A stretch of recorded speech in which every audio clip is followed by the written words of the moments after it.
Hello, thank you for joining me here today.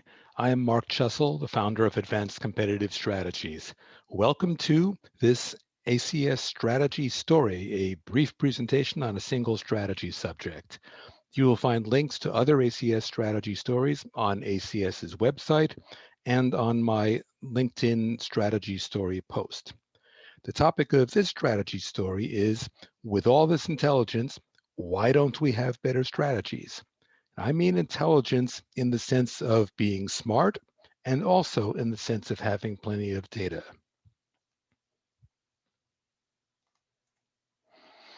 This slide is the only one about me. You can pause your video if you want to enjoy all this glory, but for now, the key bits are just that I've been in competitive strategy for over 40 years and on 6 continents, and I've helped companies and industries from airlines to vaccines to improve their bottom lines by billions of dollars. Now, the thing is, we know that strategies fail unless we believe that established companies want to go bankrupt and startups want to fizzle out and people want to get fired. The thing is, nobody wants to go bankrupt. Nobody wants to fizzle out. Nobody wants to get fired. And yet, those things happen. One of the reasons that we say that they fail is because of cognitive bias. We can agree on this much that bias is bad. The problem is that we don't feel biased. What exactly does bias feel like? Blaming bias is a dead end anyway. Once I've concluded that your problem is cognitive bias, I am stuck until you get your mental act together. And that's not terribly constructive. Anyway, cognitive bias is not the only kind of bias. There's analytic bias too.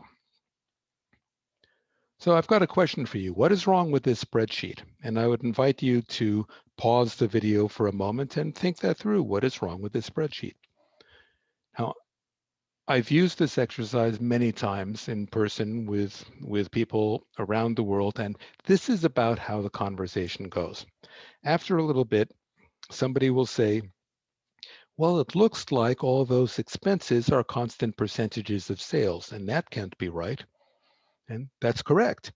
The numbers that are here are constant percentages of sales, and it is wrong to do that. So, okay, what if I fixed those numbers so that they would have appropriate mixes of fixed and variable cost? Would the spreadsheet be okay then? People will usually ponder a little bit more, and then somebody will say, well, what about our competitors?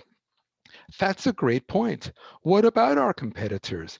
There's no line on a P&L, a profit and loss statement like this spreadsheet. There's no line on that statement for effect of a new competitor entering our market, or effect of a competitor cutting their price, or effect of a new product breakthrough that a competitor is touting.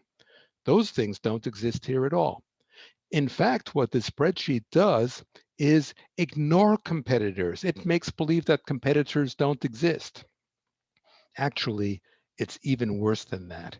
What the spreadsheet assumes is that our competitors are going to do whatever is necessary for these numbers to come true for us. I would say that that's a pretty strong assumption. Okay, so what else is wrong with this spreadsheet? And after a little bit, somebody will say, well, what about our customers? That's a great point too. Where do they show up here? They're showing up in just one place, assumed growth of 1.5%. And in effect, what we're saying is that they will grow, that demand will grow by 1.5% no matter what we do any place else in our business. And that seems to be sort of a strong assumption. It also is a pretty strong assumption to say, well, customers don't show up here at all. So what about things like if we have a major product scandal, or if we introduce a fantastic new product, or if we start a wonderful customer loyalty program? Those things don't show up here either. What about our customers? So yeah, That alone, those two things alone would be enough for us to say, I'm not so keen on spreadsheets anymore. But there's one other thing that I'd like to talk about. It's sort of subtle until you see it, and then it's not subtle anymore. Think about how we calculate profit. We calculate profit by taking revenue and we subtract total expenses, and that gives us profit. That's pretty straightforward. Okay, so if I want to increase my profit, what about if I look at row 14, advertising, and I say, I think we're spending too much on advertising. How about if we cut advertising by 100%? And when I bring that up with audiences, they'll say, well, that's crazy. And I agree, that is crazy.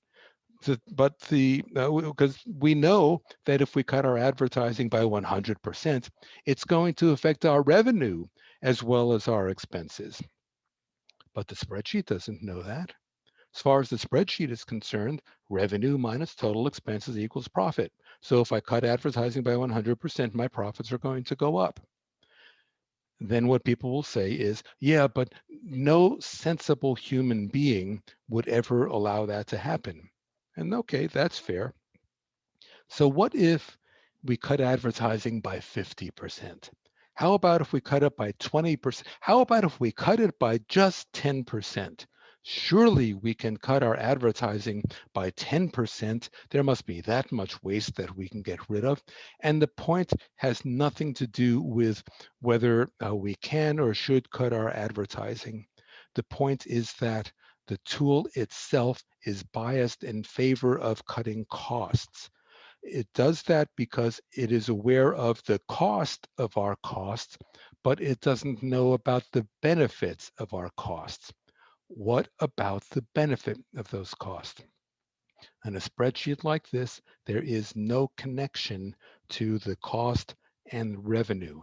There is only a connection between the costs and profit. Now, I know you know these things, but companies everywhere struggle to analyze what we call soft data. In other words, anything that's not financial data, to struggle to analyze that soft data alongside financial data.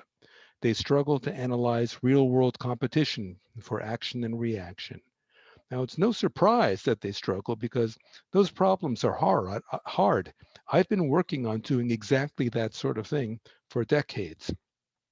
And I know that there are solutions because I've created simulation tools that focus on competitive strategy and that go way beyond Monte Carlo simulation.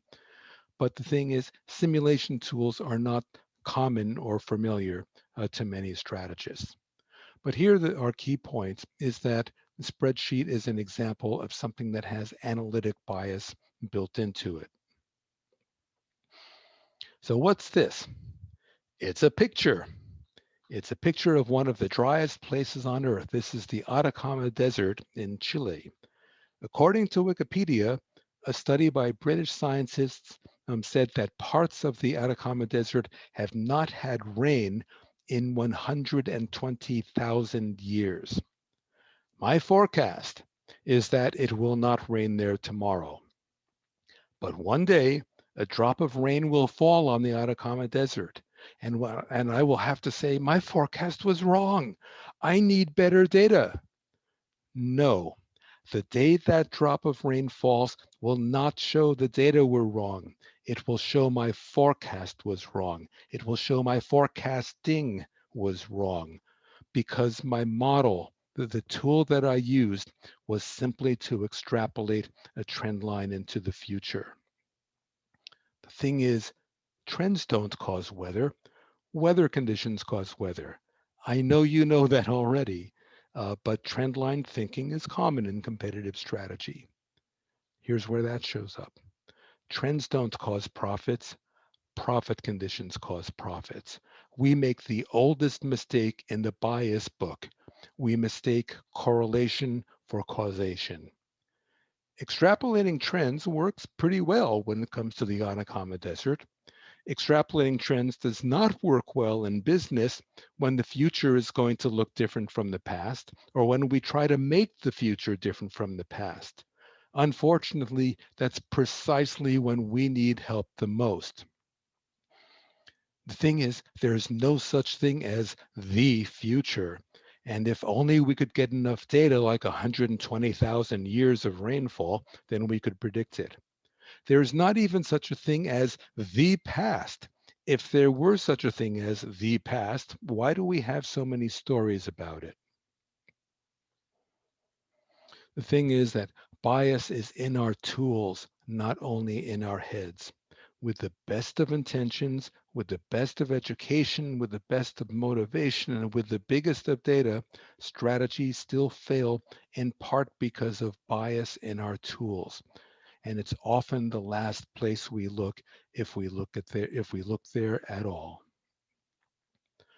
The bottom line is that spreadsheets are accounting tools, trend lines are statistical tools, neither of them are strategy tools.